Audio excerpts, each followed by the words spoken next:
दोस्तों नमस्कार, Rajendra Dwivedi, unit media. मेरा वीडियो पसंद आए तो लाइक, सब्सक्राइब और शेयर जरूर करें।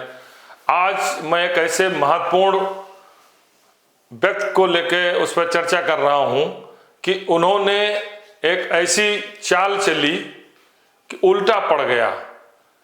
वो प्रधानमंत्री नरेंद्र मोदी को प्रसन्न करके उनकी नज़रों में चढ़ना चाहते थे, क्योंकि भी उनका राज्यसभा का कार्यकाल 2030 तक है, मंत्री बन सकते थे। दूसरी तरफ उच्चतम न्यायालय के मुख्य न्यायाधीश सूर्यकांत के नज़रों में चढ़ना चाहते, तो ये कह सकते हैं कि प्रधानमंत्री नरेंद्र मोदी को खुश करने, मुख्य न्यायाधीश के नज़रों में चढ़ने के लिए ऐसी एक गलती कर बैठे, उत्साह में कहें या अहंकार में कहें, जो उन पर भारी पड़ रहा है, सीजीआई पर भारी पड़ रहा है और केंद्र सरकार, मोदी सरकार पर भी भारी पड़ रहा है।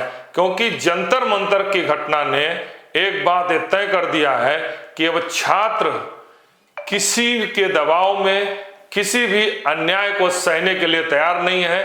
वो कोई बड़ा से बड़ा क्यों ना हो, वो अन्याय के खिलाफ लड़ने के लिए तैयार हैं। और इसमें मॉरल सपोर्ट काकरोच जनता पार्टी से मिल रहा है। और जंतर मंतर की घटना ने सारे देश भर के छात्रों में अन्याय के खिलाफ लड़ने का एक जज्बा भी पैदा कर दिया। अब मैं जिसकी बात कर रहा था वो है बार काउंसिल ऑफ इंडिया के मनन कुमार मिश्रा, जो 2014 से लगातार इसके अध्यक्ष हैं और 2025 में 7वीं बार चुने गए, जो अपने आप में रिकॉर्ड है। दूसरा यह है कि ये बिहार से 28 अगस्त 2024 को राज्यसभा सदस्य बनाएंगे। अब इनकी अहंकार की मानो, चूंकि 7वीं बार चुने गए हैं, राज्यसभा सदस्य भी हैं, भारतीय जनता पार्टी के ताकतवर सरकार के साथ हैं। और दूसरा मामला सीजीआई का था, सूर्यकांत का था। तो इन्होंने ये सोचा, नलसार यूनिवर्सिटी ऑफ लॉ, जो देश का एक बेस्ट द बेस्ट जिसको कहेंगे लॉ यूनिवर्सिटी है, कृष्णदेव राव जो वाइस चांसलर हैं, वहां पर दीक्षांत समारोह में मुख्य न्यायाधीश सूर्यकांत को बुलाया था और उनसे छात्रों को डिग्री देनी थी। छात्रों ने सूर्यकांत से डिग्री लेने का, सीजीआई से डिग्री लेने का मना कर दिया और ये कहा कि उनको नहीं बुलाना चाहिए। उन्होंने अपने वाइस चांसलर से अनुरोध भी किया, उन्हें पत्र भी लिखा और ये कहा कि सीजीआई से हम वो डिग्री नहीं लेंगे। जिस सीजीआई ने बच्चों को, युवाओं को काकरोच कहा और सबसे महत्वपूर्ण बात यह है कि उन्हें नकारा कहा, परजीवी कहा। और तीसरी, जब उन छात्रों पर वो इस अन्याय के खिलाफ अपनी आवाज उठा रहे थे, पेपर लीक और शिक्षा में व्याप्त भ्रष्टाचार, नौकरियों में हो रही धांधली के खिलाफ जब जंतर मंतर आंदोलन कर रहे थे, उन पर बर्बरतापूर्वक लाठियां चलाई गई थी। उस समय जब याचिकाकर्ता सीजीआई के पास गए तो सीजीआई ने यह कहकर मना कर दिया था कि उनके पास वीडियो देखने का समय नहीं है। छात्रों ने कहा कि ऐसे सीजीआई से दीक्षांत समारोह में उनसे हम सर्टिफिकेट नहीं लेंगे, उनसे हम जो डिग्री नहीं लेंगे, इसका विरोध किया।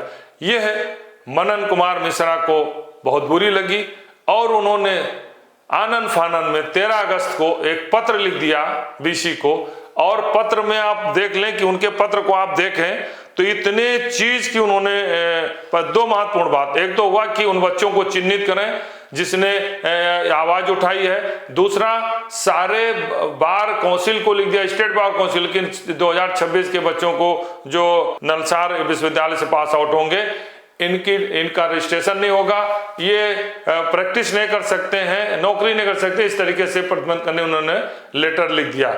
और यही नहीं, उन्होंने 3 दिन के अंदर, मतलब 19 अगस्त उसकी लास्ट 13 को पत्र लिखा और यह कहा 3 दिन के अंदर रिपोर्ट, मतलब बीच में 2 दिन छुट्टी थी 15 अगस्त, इसलिए उन्होंने 3 दिन के अंदर 19 अगस्त उन्होंने लास्ट डेट दी कि 19 अगस्त तक चिन्हित करके बताएं। और कम से कम 15 से 17 पॉइंट्स हैं जिस पर उन्होंने रिपोर्ट मांगी। तो ये भी उन्होंने कहा था कि सूत्रों से जानकारी मिली है, वहां पर टीचर्स जो है छात्रों को बरगला रहे हैं, आपस में काफी गुटबाजी है, बहुत सारे आरोप लगाते हुए विश्वविद्यालय कैंपस के अंतर्गत कि बहुत सारी अनियमितताएं हैं।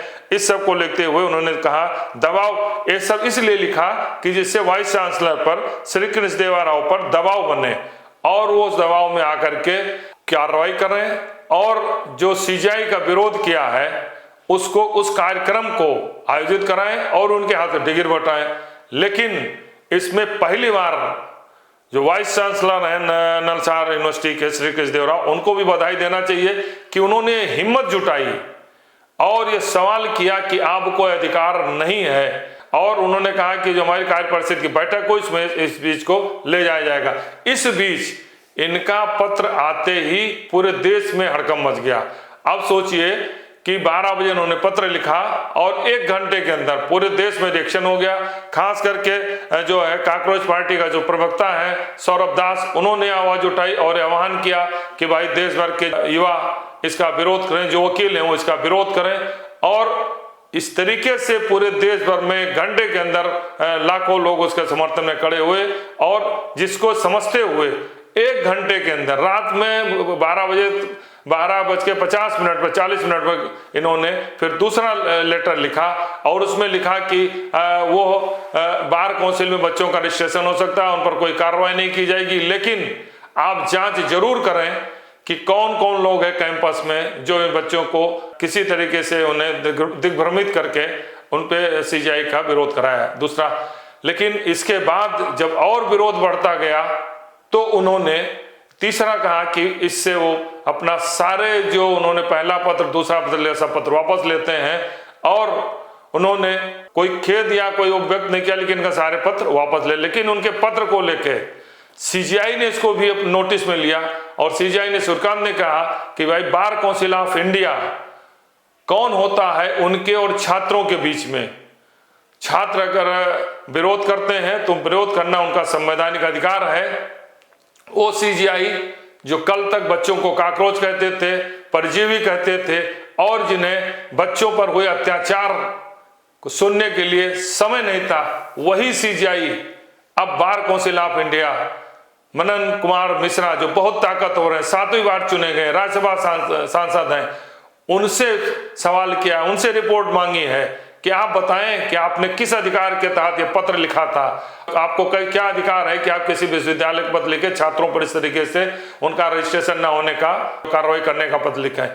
तो आप ये कह सकते हैं मनन कुमार मिश्रा, ये कहावत है, धोबी का कुत्ता ना घर का ना घाट का। उनका अहंकार टूटा, उनका जो कह सकते हैं लाभ लेने का, मोदी सरकार में मंत्री बनने की जो उनकी चाहत जरूर रही होगी, और सीजीआई के पक्ष में खड़े होकर उनको ताकत देने की बात रही होगी, वो उल्टा पड़ गया। क्योंकि सीजीआई ने उनसे कहा कि आप कौन होते हैं, वाइस चांसलर ने भी उनसे कह दिया कि आपको अधिकार क्षेत्र नहीं है। और तीसरा, पूरे देश में वकीलों का, छात्रों का, युवाओं का, सामाजिक संस्थाओं का इतना जबरदस्त विरोध शुरू हो गया, उससे वो घबरा गए, डर गए, और ये लग रहा था अगर उन्हें वापस नहीं लिया होता तो इस जंतर मंतर से भी बड़ा आंदोलन पूरे देश भर में होता। हजारों नहीं लाखों युवा छात्र इस तानाशाही आदेश आर्डर के खिलाफ सड़कों पर उतरते।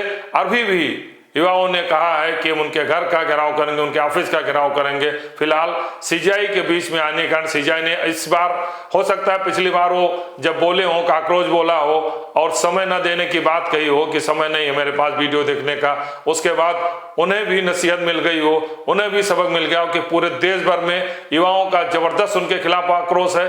इसीलिए महाराष्ट्र में टाटा इंस्टीट्यूट सोशल साइंसेज में उनका कार्यक्रम था, उसको प्रदेश सरकार इसलिए कैंसिल कर दी कि उन्हें वो सुरक्षा नहीं दे सकती, सुरक्षा कारणों से उनके कार्यक्रम को निरस्त करना पड़ा। तो देश भर में अभी भी सीजीआई के खिलाफ जबरदस्त नाराजगी है और इस बात को सीजीआई जानते हैं, इसीलिए उन्होंने मनन कुमार मिश्रा के इस दुस्साहसीपूर्ण और तानाशाहीपूर्ण जो अधिकार से बाहर जाकर पत्र लिखा था, उस पर उन्होंने तुरंत उनसे कहा कि आप 3 दिन के अंदर बताएं कि किस अधिकार के क्षेत्र में आपने ऐसा किया है। और दूसरा ये भी माना जाता है कि सरकार की तरफ से भी उनसे यह कहा गया कि भाई आप इस मामले को तुरंत सॉर्ट आउट कीजिए, खत्म कीजिए, अन्यथा फिर नए तरीके से छात्रों का आंदोलन होगा जिसपे सरकार को झेलना पड़ेगा, सरकार के भी निशाने पर आएगी। अब ये बार काउंसिल ऑफ इंडिया के बारे में बता दें, ये है high power committee, advocate act 1961 के तहत दर्ज है।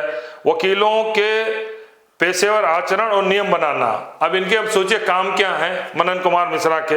वकीलों के पेशेवर आचरण के नियम बनाना, वकील अदालत में कैसे व्यवहार करें उसकी पेशेवर जिम्मेदारियां क्या होंगी, वकील अदालत में व्यवहार कैसे करते हैं, मतलब उच्चतम न्यायालय में जूते फेंके जा रहे हैं, गाली गलौज हो रही है, बाहर जो हर तरीके से अपशब्द बोले जा रहे हैं, तो ये दूसरा इनका काम है कि वकील आचरण व्यवहार कैसे, उनकी पेशेवर जिम्मेदारियां क्या है, कौन सा आचरण उचित है, कौन ये मानक तय करें, ये मानक क्या तय किए हैं कि जिसमें सीजीआई उच्चतम न्यायालय में जूते फेंके जाएं, न्यायाधीशों के खिलाफ अपशब्द बोले जाएं। और तीसरा है इसके अलावा माने स्टेट बार काउंसिल की निगरानी, अलग अलग राज्यों की बार काउंसिल के कार्य, अच्छा जितने बार काउंसिल हैं देश भर में राज्यों के उस पर निगरानी रखें। कानूनी शिक्षा, अच्छा जो स्टेट बार काउंसिल के अधिवक्ताओं के नामांकन में पूरा देखभाल करें।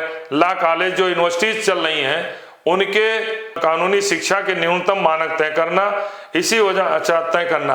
ये बहुत सारे जो इनके काम हैं, जो बेसिक काम है कि लॉ यूनिवर्सिटीज जो चल रही हैं उनमें शिक्षा का मानक क्या है, वकीलों का रजिस्ट्रेशन होगा तो कैसे अच्छे वकील हो, उनका व्यवहार कैसे हो, इसको ना देखने के कारण इस पर ध्यान नहीं दे रहे हैं। इन्होंने सरकार के खिलाफ अपनी नजदीकियां बढ़ाई, इसलिए राज्यसभा सदस्य बन गए। और सदस्य बनने के बाद जब 7वीं बार चुने गए तो इनका अहंकार इतनी पराकाष्ठा पर पहुंच गया, इन्हें ये नहीं लगा कि युवाओं के खिलाफ, जिस विश्वविद्यालय के खिलाफ ये लिख रहे हैं वो देश का सबसे माना जाना, और इनको कहां से अधिकार मिल गया कि किसी लॉ ग्रेजुएट, किसी के छात्र जिसने विरोध कर दिया कि हम चीफ जस्टिस से हम डिग्री नहीं लेंगे, वो आपराधिकृत हो गया और उसके खिलाफ कार्रवाई की जाएगी, किसी भी राज्य में उसका रजिस्ट्रेशन नहीं होने दिया जाएगा।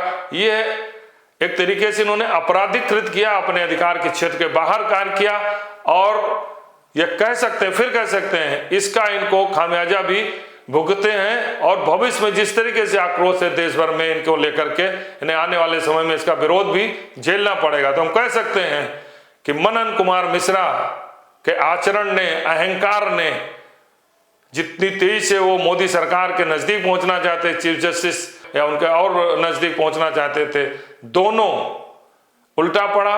चीफ जस्टिस ने उनसे उनकी भी जांच की, उनकी मांग की। दूसरी तरफ कॉकरोच पार्टी ने इनसे सवाल जवाब किया है मनन कुमार मिश्रा से कि आप बताएं कि 12 वर्षों में आपने क्या किया, आप बार काउंसिल ऑफ इंडिया जो आपके कार्य हैं आपने कितना किया, आप अपना रिपोर्ट कार्ड पेश करें। तो आने वाले दिनों में इनके लिए और मुसीबत पैदा होगी। इनको बताना पड़ेगा कि 12 वर्षों में इन्होंने क्या किया बार काउंसिल ऑफ इंडिया के रहते हुए। राज्यसभा तो पहुंच गए, लेकिन इन्होंने उस एक्ट के तहत जो 1961 में बना, जिसमें तमाम अधिकार दिए गए, उसमें इन्होंने क्या, तो आने वाले दिनों में बार काउंसिल ऑफ इंडिया के मनन कुमार मिश्रा को नए मुसीबतों का सामना क्यों करना पड़ता है, और उनको भी जिस पद पर बनाए गए उनसे भी जवाबदेही मांग रहे हैं छात्र, उनको उसका जवाब देना पड़ेगा। तो हम कह सकते हैं, एक बार फिर कह सकते हैं कि मनन कुमार मिश्रा धोबी का कुत्ता ना घर का हुआ ना घाट हुआ, और जंतर मंतर के